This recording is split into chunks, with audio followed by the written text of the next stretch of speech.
नमस्कार, मी मनश्री पाठक. बातमीपत्रात आपलं स्वागत. सर्वप्रथम सर्वांना गुढीपाडव्याच्या नववर्षाच्या खूप खूप शुभेच्छा. बातमीपत्र विस्ताराने बघणारच आहोत, मात्र त्यापूर्वी सर्वप्रथम एक महत्त्वाची राजकीय बातमी. मुख्यमंत्री शिंदेंनी अजून अधिकृत उमेदवारी घोषित केलेली नाही. कल्याणच्या उमेदवारीवर श्रीकांत शिंदेंनी ही प्रतिक्रिया नोंदवली आहे. दरम्यान उपमुख्यमंत्री देवेंद्र फडणवीसांनी 3 दिवसापूर्वी स्वतः श्रीकांत शिंदेंची कल्याणमधून उमेदवारी जाहीर केली होती.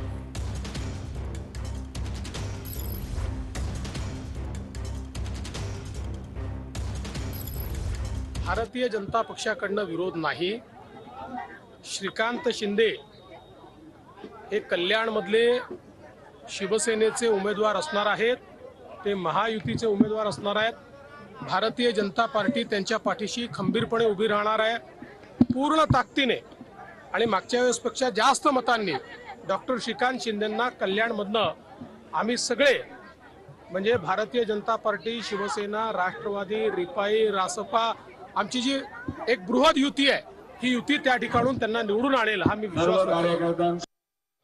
ऑफिशियली जे आहे हे माननीय मुख्यमंत्री एकनाथजी शिंदे साहेबांनी अजूनपर्यंत जे आहे हे त्या ठिकाणी उमेदवारी जी आहे ती घोषित केलेली नाहीये. देवेंद्र फडणवीस साहेबांनी त्या दिवशी सांगितलं की डॉक्टर श्रीकांत शिंदे या ठिकाणी उमेदवार असतील, त्यांचं मी स्वागत करतो.